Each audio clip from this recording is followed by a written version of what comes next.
तो जागृति की स्कूलिंग कंप्लीट हो जाती है, वो इंटरमीडिएट कर लेती है। आफ्टर दैट नंबर आता है कि उसे ग्रेजुएशन करनी है। उसके पेरेंट्स चाहते हैं कि वो ग्रेजुएशन करे, लेकिन जागृति का बिल्कुल भी मन नहीं था कि वो पढ़े।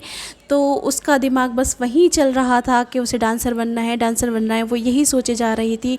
तो वो बहुत उदास हो जाती है क्योंकि उसके पेरेंट्स उसे फ़ोर्स करते हैं और उससे मना करते हैं कि ये काम हम तुमसे बिल्कुल भी नहीं करवाएंगे।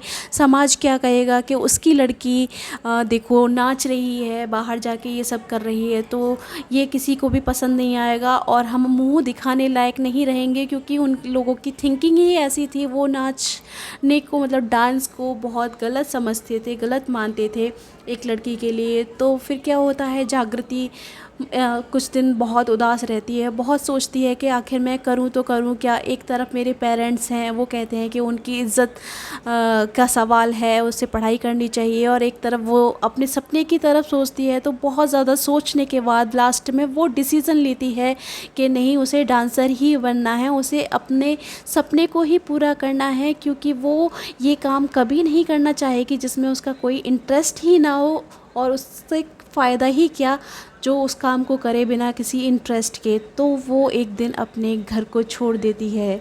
बेचारी सहमी सी, डरी हुई सी, आंखों में आंसू लिए, माँ बाप की चिंता की और अपने सपनों को आंखों में सजाए हुए वो घर से बाहर निकल पड़ती है। वो शहर की तरफ जाती है।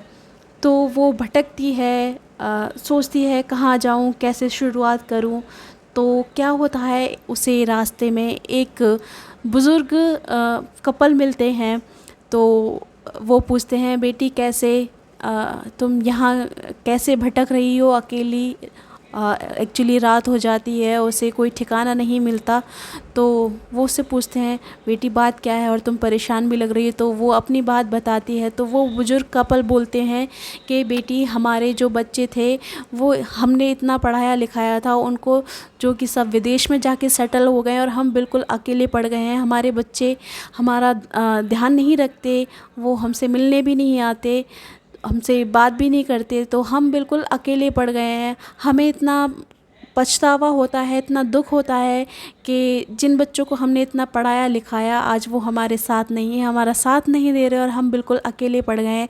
तो हमें इस बात से बहुत अफ़सोस होता है कि इतना पढ़ा लिखा के हमने कुछ भी हासिल नहीं कर पाया। तो वो सोचते हैं कि बेटी, कहीं ना कहीं तुम्हारा डिसीज़न सही है, लेकिन एक चीज़ गलत है कि तुम अपने पेरेंट्स को छोड़ के आ गई हो। तो फिर वो बोलती है, आखिर मैं करती ही क्या, अगर मैं वहाँ रहती, अपने पेरेंट्स की बात मानती, तो मैं अपने सपने को कैसे पूरा कर पाती। तो फिर वो बुज़ुर्ग दंपति बोलते हैं कि अच्छा, तो ऐसा करो बेटा, तुम हमारे साथ रह लो, हमें एक बेटी मिल जाएगी। तो और तुम्हारा सपना है डांसर बनने का, तो तुम जो करना चाहती हो वो कर सकती हो। बस हमें एक बेटी, एक सहारे की ज़रूरत है।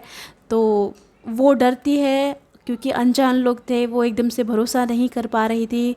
फिर सोचती है कि बुज़ुर्ग दंपति हैं, क्या ही बिगाड़ लेंगे। तो वो उनके साथ चली जाती है। वो बहुत पैसे वाले होते हैं, तो वो उसको सपोर्ट करते हैं, और वो भी उनको बहुत प्यार देती है और उनकी हिफाजत करती है। इधर उनके पेरेंट्स बहुत ज़्यादा दुखी हो जाते हैं, जागृति के पेरेंट्स, क्योंकि उनकी बेटी ने इतना बड़ा कदम उठा लिया। तो वो अपने मन में पछतावा लेके बैठते हैं कि इससे अच्छा तो हम उसको उसके सपने पूरे करने के लिए फ्री कर देते, उसे उसका सपना पूरा करने देते, हमें फ़ोर्स नहीं करना चाहिए था। इज़्ज़त तो अब भी हमारी दाव पे ही लग गई है। अब ज़्यादा इज़्ज़त ख़राब हुई है उससे कहीं ज़्यादा, कि लड़की घर से भाग गई, घर छोड़ कर चली गई। लोग पता नहीं क्या क्या सोचेंगे, कैसी कैसी बातें करेंगे। उधर जागृति अपनी डांस क्लासेस ज्वाइन कर लेती है और खूब मज़े से उन बुज़ुर्ग दंपति के साथ रहती है। ऐसे करके वो धीरे धीरे एक बहुत बड़ी डांसर बन जाती है। फिर जो बुज़ुर्ग दंपति होते हैं वो बोलते हैं कि बेटा, अब तुम्हें अपने पेरेंट्स के पास लौट जाना चाहिए, उनसे मिलना चाहिए और तुम्हें माफ़ी मांगनी चाहिए। तो जागृति अपने पेरेंट्स के पास जाती है, आँखों में आंसू लिए हुए, और उनसे माफ़ी की गुहार करते हुए बोलती है, सॉरी मम्मी पापा, मुझे मेरे सपने ने इतना मजबूर कर दिया था कि मैं अपना सपना पूरा करने के चक्कर में मैं आपको छोड़ के चली गई। तो उधर उसके पेरेंट्स को भी पछतावा था, तो वो भी बोलते हैं सॉरी बेटा, हमें तुम्हारी बात मान लेनी चाहिए थी, हमें तुमसे ज़बरदस्ती नहीं करनी चाहिए थी, हमें समाज के बारे में इतना नहीं सोचना चाहिए और अपने बच्चों को फ़ोर्स नहीं करना चाहिए, हर बार अपनी ओपिनियन नहीं थोपनी चाहिए आज के बच्चों पे, क्योंकि आज के बच्चे नहीं समझते हैं। वो सिर्फ़ उस चीज़ में खुश रहते हैं जो उन्हें अच्छा लगता है। अगर उनसे कोई ज़बरदस्ती कोई चीज़ कराई जाए तो ना तो वो उससे खुश होते हैं और कभी कभी वो गलत कदम भी उठा लेते हैं। तो हमें अपने बच्चों से पूछना चाहिए कि उनके मन में क्या है, वो क्या करना चाहते हैं, किस चीज़ में इंटरेस्ट है, और उनको सपोर्ट करना चाहिए। तो इस कहानी का यही सारांश निष्कर्ष निकलता है इस कहानी से कि बस हमें पेरेंट्स को आजकल जैसे ज़माना बदल रहा है उस हिसाब से ये देखना चाहिए कि बच्चे का किस में इंटरेस्ट है, वो क्या करना चाहता है, उसको वही कराना चाहिए और उसका साथ देना चाहिए।